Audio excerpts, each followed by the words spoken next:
আসসালামু আলাইকুম সুপ্রিয় শিক্ষার্থীরা, আশা করি তোমরা সকলেই ভালো আছো।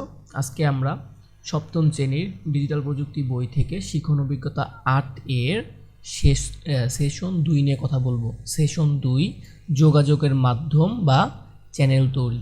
তোমরা এই ভিডিওটা সম্পূর্ণ দেখবে, এই ভিডিওটা সম্পূর্ণ দেখলে তোমাদের ভালো ধারণা হবে। চলো যাই তাহলে শুরু করা যাক। এখানে হচ্ছে যোগাযোগের মাধ্যম বা চ্যানেল, আমরা যোগাযোগের কোন কোন মাধ্যম থাকতে পারে সেই সব বিষয়ে আলোচনা করব, ঠিক আছে। এবং আমরা যখন সামনাসামনি একে অন্যের সঙ্গে কথা বলি বা মৌখিক যোগাযোগ করি, ঠিক আছে, তখন শব্দের সৃষ্টি হয় এবং এই শব্দ প্রবাহ হয় বাতাসের মাধ্যমে। তাহলে আমরা যখন সামনাসামনি কথা বলি সেটা কি হয়, শব্দ সৃষ্টি হয়, সেই শব্দটা কীভাবে প্রবাহিত হয় বাতাসের মাধ্যমে, তাই না? আচ্ছা, তাই এখানে বাতাস হচ্ছে একটি মাধ্যম যা ব্যবহার করে প্রাপক ও প্রেরক একে অন্যের সঙ্গে যোগাযোগ করতে পারে বা যোগাযোগ করে, তা হলো কি মাধ্যম। তাহলে যেমন চিঠি, টেলিফোন, ইন্টারনেট হলো মাধ্যম, তাই না? আচ্ছা, তারপরে হচ্ছে অতীতে বিদ্যুৎ এবং পরবর্তী সময়ে ইন্টারনেট আবিষ্কারের ফলে আমাদের যোগাযোগের জন্য অনেক মাধ্যম তৈরি হয়েছে। টেলিভিশন, রেডিও, টেলিফোন, এগুলোর কথা তো আমরা সবাই জানি, কিন্তু ইন্টারনেটের সুবিধা নিয়ে আমরা নিয়মিত আরও কিছু মাধ্যম ব্যবহার করি। যেমন কি ইমেইল যোগাযোগের জন্য করতে পারি, ওয়েবসাইট আমরা বিভিন্ন তথ্য পেয়ে থাকি, তারপরে হচ্ছে কি অডিও বা ভিডিও কনফারেন্সিং মাধ্যম, সামাজিক যোগাযোগ মাধ্যম, তোমরা তো ভালোই মতোই জানো সামাজিক যোগাযোগ মাধ্যম কি, ফেসবুক, টুইটার, হোয়াটসঅ্যাপ। তারপর হচ্ছে ব্লগ হচ্ছে কি এখানে তুমি হচ্ছে কন্টেন্ট লিখতে পারো। আর এটা হচ্ছে কি ব্লগ হচ্ছে ভিডিও প্লাস লগ, মানে এটাকে বলা হয় ব্লগ, মানে কি তুমি এটার সাথে হচ্ছে ভিডিও যুক্ত করতে পারবে, বুঝতে পেরেছো? বা ভিডিও, যেমন ইউটিউবে তুমি ভিডিও বানালে, এটা হচ্ছে ব্লগ। আচ্ছা, এখন হচ্ছে আনুষ্ঠানিক বা অফিসিয়াল যোগাযোগের ক্ষেত্রে যোগাযোগের মাধ্যমটি খুবই গুরুত্বপূর্ণ, ঠিক আছে। এবং যেমন সরকার থেকে যখন নির্দিষ্ট নির্দেশনা আসে তখন সাধারণত এটি পত্রিকায় বিজ্ঞাপন আকারে ছাপা হয়, আবার ওয়েবসাইটে রাখা হয় যেন সকল মানুষ সেটি জানতে পারে। আমাদের সময় ফোনে এসএমএস আসে। তাছাড়াও ব্যক্তি পর্যায়ে সকল সরকারি যোগাযোগ এখন ডাকের মাধ্যমেই হয়ে থাকে। এখনও ডাকের মাধ্যমে হয়ে থাকে কেন? কারণ হচ্ছে আমাদের বিভিন্ন গ্রাম অঞ্চলে, প্রত্যন্ত গ্রাম অঞ্চলে এখনও ইন্টারনেটের ভালো যোগাযোগ সুবিধা হয়নি। সেই কারণে এখন পর্যন্ত আমাদের হচ্ছে ডাকের মাধ্যম বা পোস্ট অফিস, সেখানে আমাদের চিঠির মাধ্যমে যোগাযোগ হয়ে থাকে। কারণ দেশের সবার কাছে তো ইন্টারনেট নেই, কিন্তু আমরা যখন খুবই ছোট পরিসরে যোগাযোগ করি তখন যদি আমাদের ইন্টারনেট সুবিধা থাকে তাহলে কোন মাধ্যম ব্যবহার করা সবচেয়ে সঠিক বা সমীচীন হবে? মানে তুমি যখন ছোট পরিসরে যোগাযোগ করবা, তোমার কাছে যদি ইন্টারনেটের সুবিধা থাকে তাহলে কোন মাধ্যম ব্যবহার করবে, ঠিক আছে? ভালো হবে নিচের ঘটনাগুলো বিশ্লেষণ করে সঠিক মাধ্যম কোনটি হতে পারে সেটি টিক দিবে। একটির উদাহরণ দেওয়া হলো, তোমাদের এইখানে 4টি প্রশ্ন আছে, এটা তোমাকে বিশ্লেষণ করে কোনটি সঠিক হবে তাহলে তুমি সেটার উপর টিক দিও। তোমার জন্য একটি করে দেওয়া আছে, যেমন হচ্ছে উপজেলা শিক্ষা অফিসে বৃত্তির আবেদনের সঠিক নিয়ম জানতে চাইলে কি করবে? ফোন দেবে, মেসেঞ্জারে টেক্সট দিবে, না ইমেল করবে? এখানে দিয়ে দিয়েছে কি ইমেল করব। আচ্ছা, এরকম তুমি পাশে হচ্ছে টিক দিবা।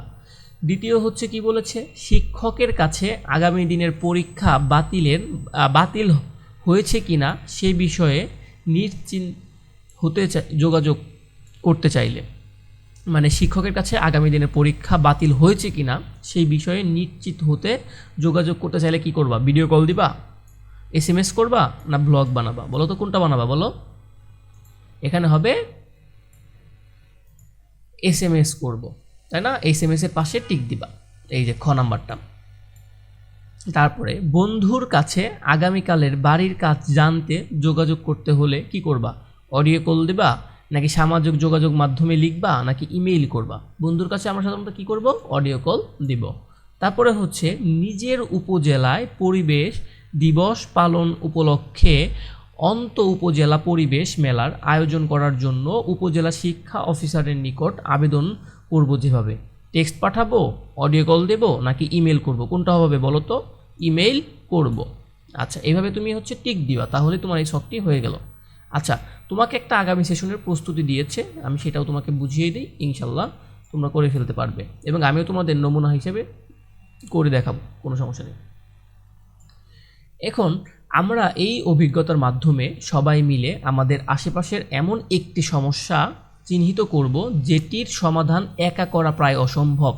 মানে আমাদের আশেপাশে এমন একটা সমস্যা আমরা চিহ্নিত করব যেটি আমাদের একা সেটা সমাধান করা অসম্ভব। এই সমস্যা সমাধানের জন্য কোনো ব্যক্তি, সংগঠন বা প্রতিষ্ঠানের সহায়তার প্রয়োজন হবে। মানে যে সমস্যাটা তুমি চিহ্নিত করলা, সেই সমস্যাটি সমাধান করার জন্য কোনো ব্যক্তি বা সংগঠন বা প্রতিষ্ঠানের সহায়তার প্রয়োজন হবে। আমরা আজ বিদ্যালয় থেকে বাড়ি ফেরার পথে এমন একটি সমস্যা খুঁজে বের করব। মানে তুমি যখন বিদ্যালয় থেকে বাড়ি ফিরবে তখন তুমি এই খেয়াল করবে কি কি সমস্যা আছে তোমাদের আশেপাশে। সমস্যাটি এরকম হতে পারে, সমস্যাটি হতে পারে হচ্ছে কি, ধরো বিদ্যালয়ের পাশের রাস্তা মেরামত, মানে তোমাদের বিদ্যালয়ের পাশের যে রাস্তাটা সেটা খুব বেশি ভালো না বা ভাঙা বা পানি জমে থাকে, এরকম কিছু হতে পারে। তারপরে বিদ্যালয়ের পাশের বাঁধ নির্মাণ, তারপরে বিদ্যালয়ের পাশের রাস্তা পুরো, তারপরে কি পারাপার ফুট ওভারব্রিজ নির্ণয়, তারপরে বিদ্যালয়ের পাশে ডাস্টবিন তৈরি। ঠিক আছে, মানে তোমাদের বিদ্যালয়ের আশেপাশে হচ্ছে ডাস্টবিন নেই, তোমাদের ওইখানে ময়লা হয়ে যায়, সেগুলা তুমি বলতে পারো। তারপরে হচ্ছে কি বিদ্যালয়ের বিশুদ্ধ খাবারের পানির জন্য টিউবওয়েল বসানো ইত্যাদি।